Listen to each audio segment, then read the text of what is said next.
Children, up to now we have studied the force exerting on a charged particle if it is moving in a magnetic field.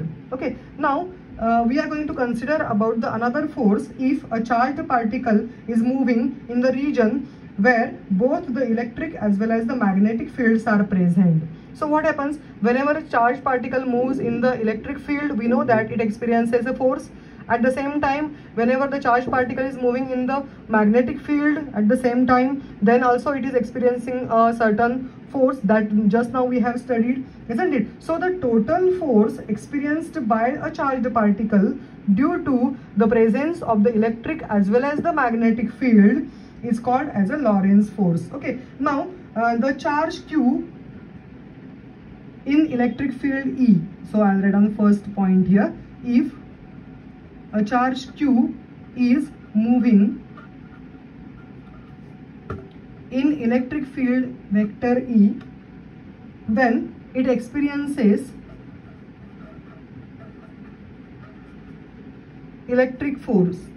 This we have studied in the previous all chapters. That is, F due to electric field is equal to Q into E vector E. Okay, this force acts in the direction of E and is independent of the velocity of the charge. So I'll mention this is very important, that the force acts in the direction of E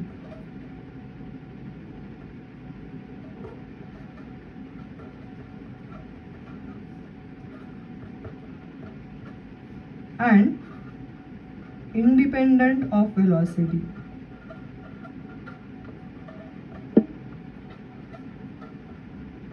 Because in this formula you cannot find out here the velocity, isn't it?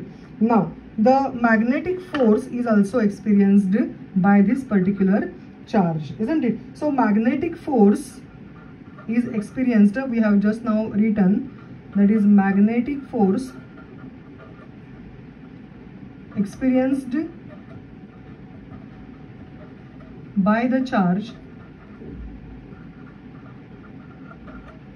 Q moving in magnetic field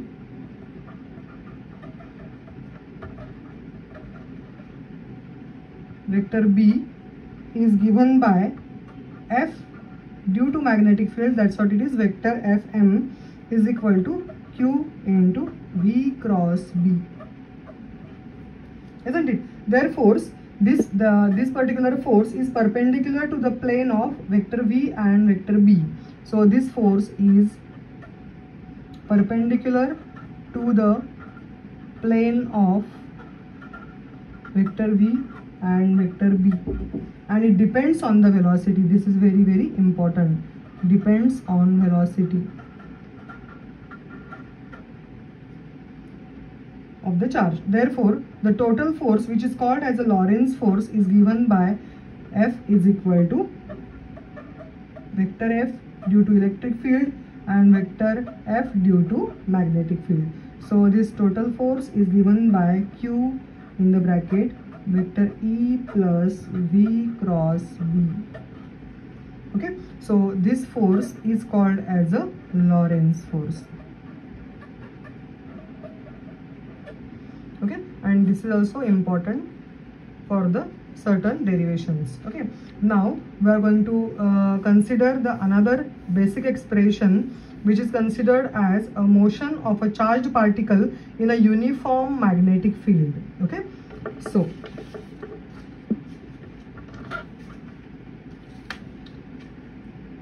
let us consider here motion of a charged particle in a uniform magnetic field.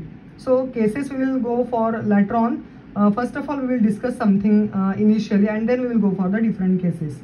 Okay, now when a charged particle is having the charge Q and velocity vector V enters in the magnetic field B, it experiences a force, isn't it?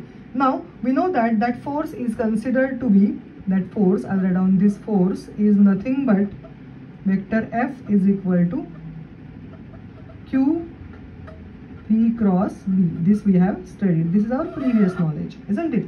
Okay, the direction of this force is perpendicular to both V bar and B bar. This also we have studied. So the force can be written in the terms of magnitude, that is F is equal to QVB sine theta. Yes, this is our first expression, whatever we have to generally write down. Now, by considering this particular equation, we are going to now find out the different cases. Okay, and what are these cases we are going to consider? The first case we have considered, that is when initial velocity is parallel to the magnetic field. Okay, now if initial velocity V, isn't it, parallel to B, then you can see that if V is parallel to B, that means the angle theta is equal to 0. So I'll write down here, if V is parallel to B, then what happens? Theta is equal to 0. Therefore, F is equal to QVB sine 0, and that is equal to 0, isn't it? Therefore, the parallel magnetic field does not exert any force on the moving charged particle. The charged particle will continue to move along the same line of force. So this is the case where we consider that initial velocity is parallel to magnetic field. So here I will make a star and write down here, the parallel magnetic field does not exert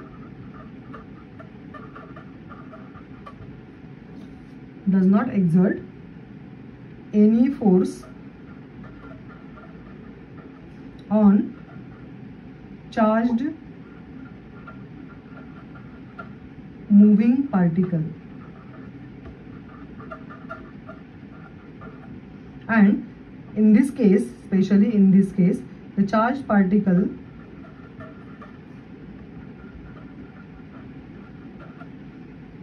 continue to move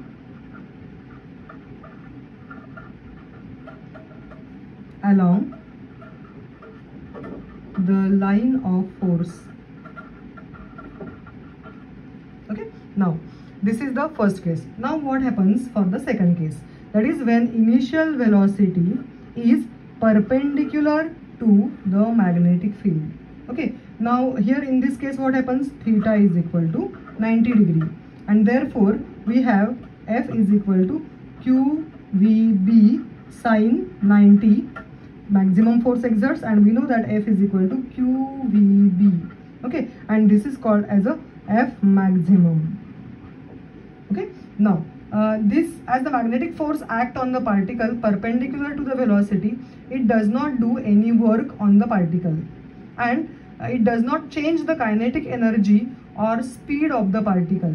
Okay, now how? Let us understand from this particular diagram. Now you can see that the magnetic field is directed normally into the plane of the paper, because the cross sign is here. So cross sign means the magnetic field is into the plane of the paper, as shown by the small crosses. Okay, a charged particle plus Q, this is called as a plus Q. So I'll write down here, this is a plus Q. Okay, a charged particle plus Q is projected with the velocity V, or we can say that with the speed V initially, suppose we are going to find out, okay, into the plane of the paper. Then the velocity is perpendicular to the magnetic field. We can see that this is suppose B, isn't it?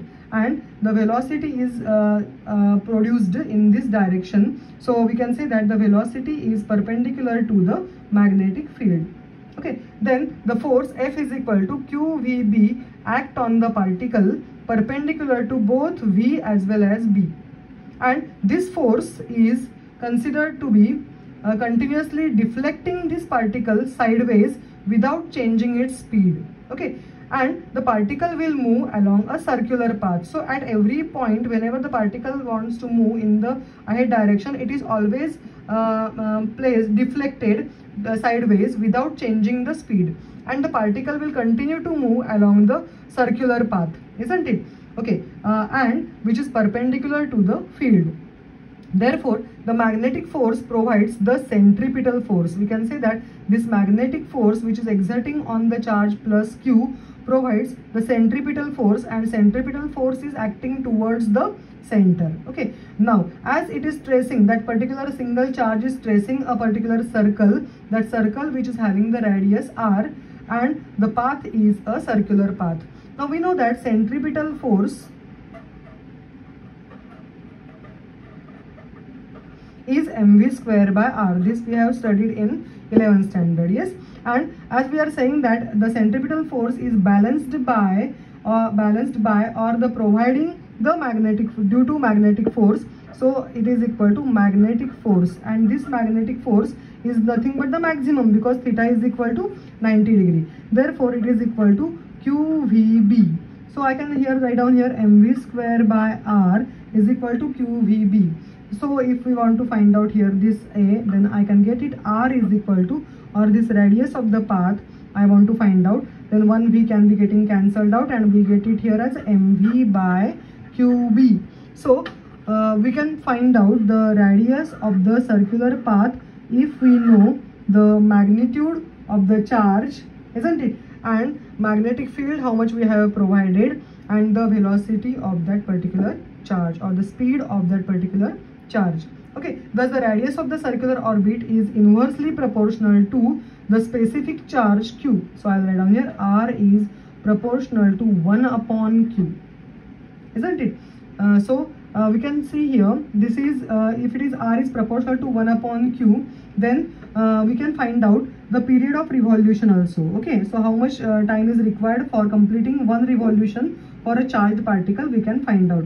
Now we know that period of revolution is nothing but circumference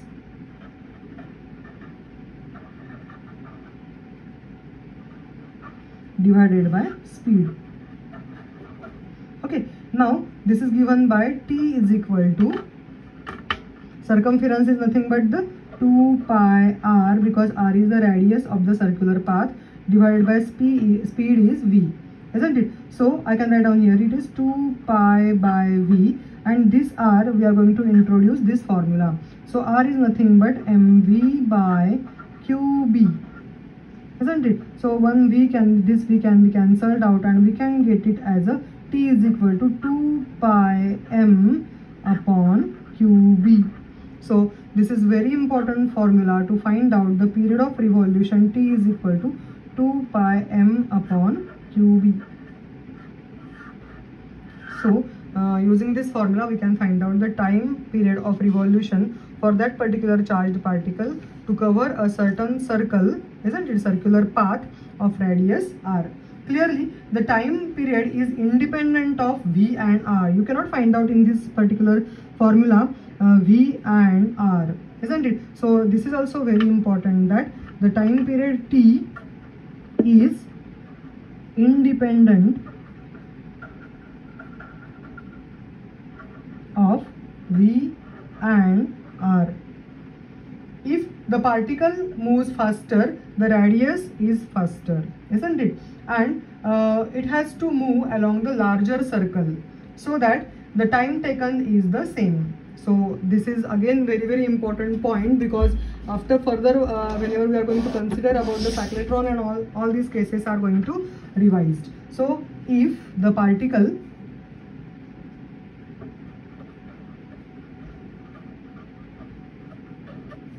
moves faster, the radius is larger, and it has to move along a large circle, so that time taken is same. Okay, now as we know that whenever the time period is related, we know that there is a frequency also related, because reciprocal of time is nothing but the frequency. So I can find out here the frequency of revolution.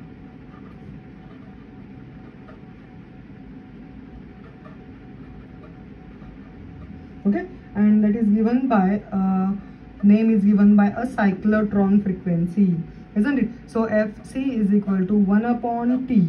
So T we have just now said that 2 pi m upon qb. So Fc is equal to qb by 2 pi m, and this is also one of the basic and important formula whenever we are going to define about the cyclotron.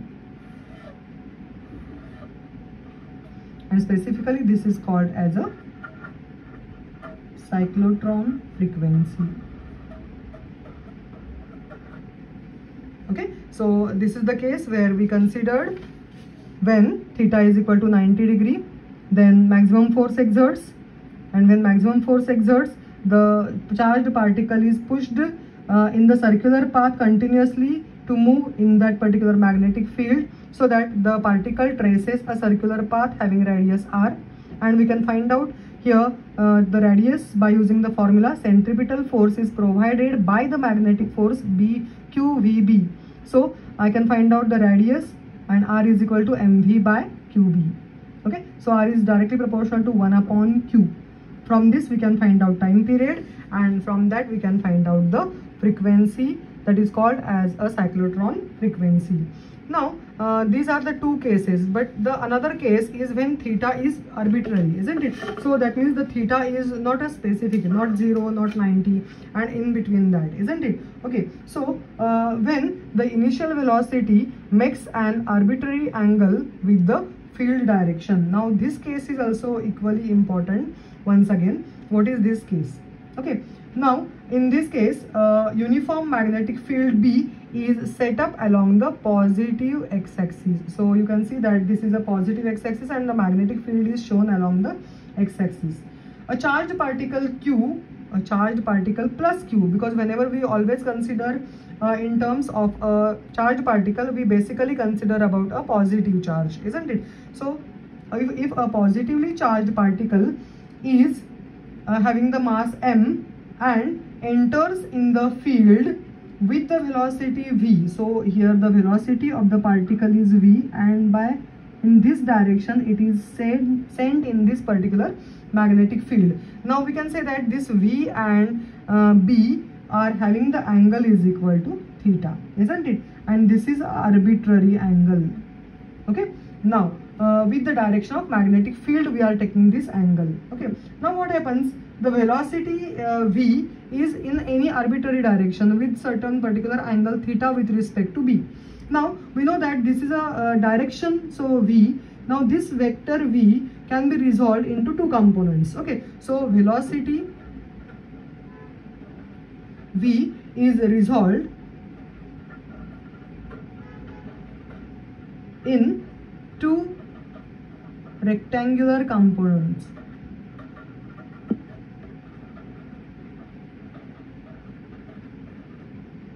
Okay, now first rectangular component is nothing but the component v parallel. You can see that this is the component along the x-axis now, which is parallel to b.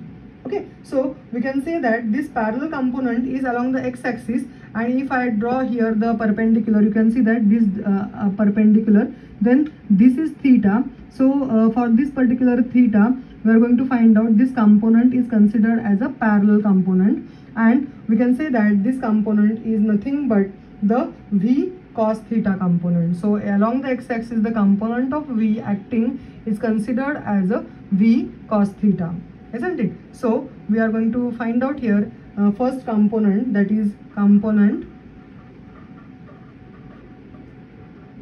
parallel to the direction of the magnetic field along x-axis is v parallel is equal to v cos theta. Okay, now this parallel components remains unaffected by the magnetic field, because we know that this parallel component and b, because if v cos theta and b are parallel, we have said that when v cos theta and b will be parallel, then there will not be any force acting on that particular particle, isn't it? So the particular particle, charged particle, continues to move along the field with the speed v cos theta, as we have considered in the first case, isn't it? So in the first case also we have considered that whenever the particle is moving along, or the velocity is parallel to b, then it is not affected by that particular magnetic field, but it will continue to move with the same speed, that is called as a v cos theta. Okay, now the second one thing we are going to consider that, so here I will enter that the parallel component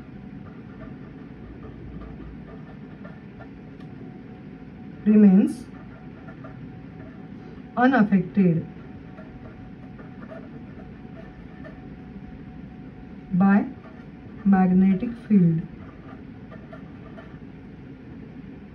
and the charged particle continues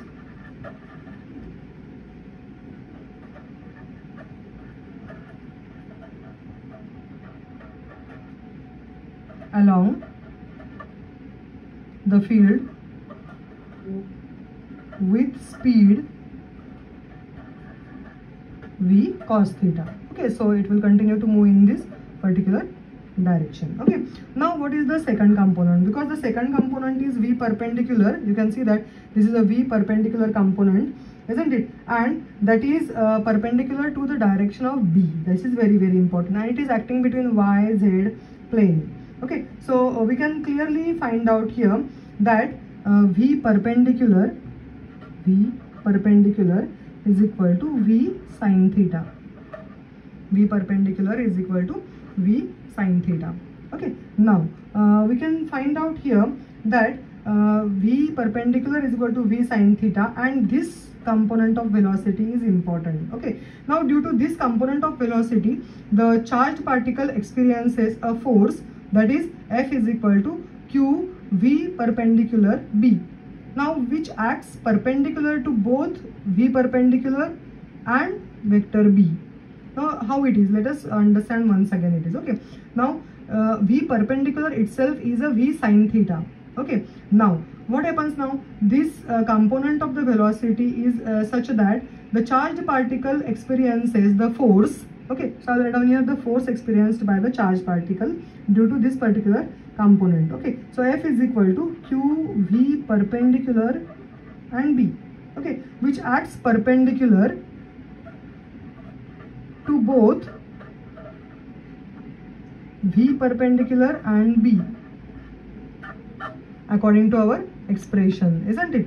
Now therefore we can say here this particular force makes the particle to move along the circular path in the yz plane. So it moves in this yz plane in this manner, isn't it? Okay, now this radius of the circular path can be given as, or I will first of all write down, this force makes the particle to move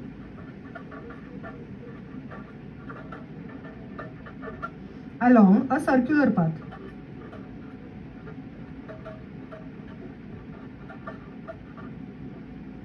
in yz plane. Okay, and now therefore the radius of the path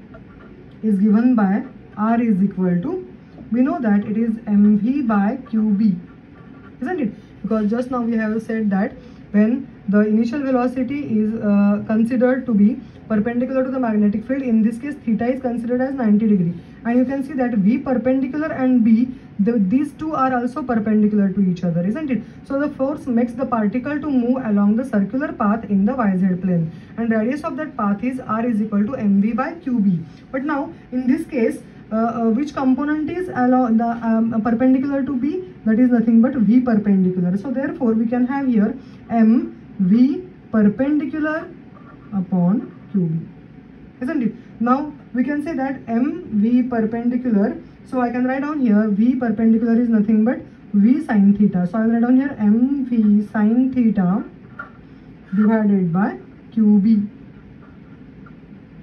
Okay, now this is another important expression. If we consider that the force makes the particle to move along the circular path then the radius of that circular path has to be given by mv sin theta upon qb. So again we are going to find out now what is the frequency of that particular revolution, because this is not the exactly case where we have considered about the circular path, isn't it? So we have considered here that the particle is has entered in that particular field with certain angle. Okay, so therefore the time period we can find out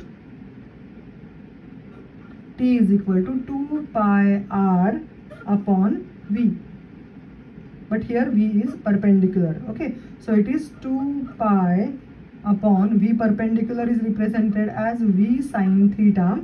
Okay, and we have taken that r is equal to, just now we have count down that r is equal to mv sin theta upon qb. So it is mv sin theta upon qb. Again we can get it here, v sin theta getting cancelled out, and we have to write down here 2 pi m upon qb. Okay, so this is called as a time period of revolution when the particle enters in the magnetic field with an arbitrary angle, isn't it? Thus, a charged particle moving in a uniform magnetic field has two concurrent motion. Okay, now we can say that a linear motion in the direction of b along the x-axis. So we can say here that this particle once enters in this magnetic field, isn't it? Now it has two concurrent motions. A linear motion is in the direction of b along x-axis also, isn't it? And a circular motion in the plane perpendicular to b, that is in the yz plane also. You can see that this is moving in the yz plane, isn't it? Okay, here therefore the resultant path of the charged particle is not at the same place, because simultaneously whenever the particle is moving in along the x-axis and it is tracing continuously a circular loop, isn't it? So therefore the resultant path of the charged particle is considered as a helix. Okay, and with its axis along the direction of b or magnetic field vector b. Therefore this path of a charged particle is considered as a helical path. Okay, now you can see that during every particular two circular paths, it has covered a certain distance, horizontal distance along the magnetic field, isn't it? Okay, this linear distance traveled by the charged particle in the direction of the magnetic field during its time period of revolution, because you can see that here once the particle enters and completes one rotation here, isn't it, and then it enters, by that time it enters in the second circular path and it has linearly moved in the forward direction. Okay, and it has moved completely one circle in one particular time period, isn't it? So by the time it is going to enter in the second circular path, it has moved linearly, isn't it, along the direction of the magnetic field, and therefore this linear distance traveled by the charged particle in the direction of the magnetic field during its period of revolution is called as pitch. Okay, so we can write down here this circular path is a helical path. It is not considered as an exactly circular path, but it is a helical path, and this linear distance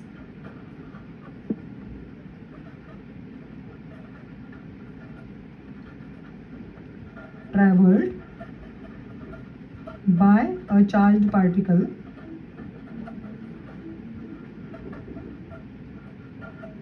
in the direction of magnetic field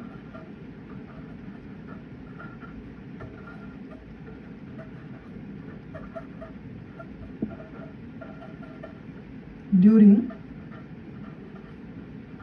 its period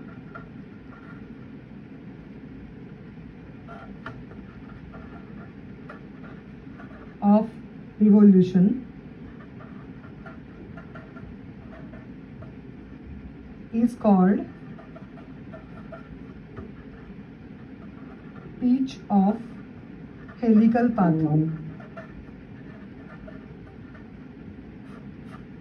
Okay, and this pitch is given by V parallel into T.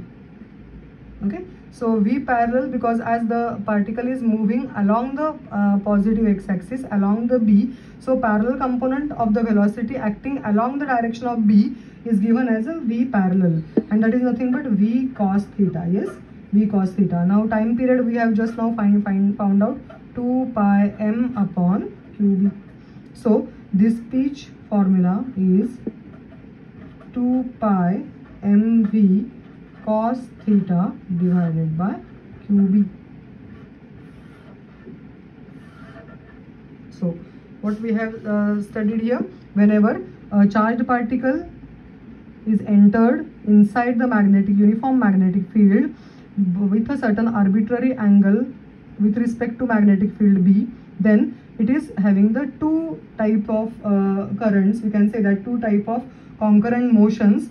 One motion is due to the component, that is V parallel component, and V parallel component, that is V cos theta, makes the particle to move along continuously along the x-axis path, isn't it? And the component V perpendicular, called as a V sin theta component, it tries to give that particular particle the circular path, isn't it? So this circular path is due to the V perpendicular component V sin theta, and as it is moving along the x-axis, this motion along the x-axis, continuously motion along the x-axis, it is due to the component which is called as a V parallel, or it is called as a V cos theta, and due to that it is not revolving at the same position in a circular path, but it is moving in a circular path, and simultaneously it is continuing its motion along the x-axis, and therefore this complete path of that particular charged particle is considered as a helical path.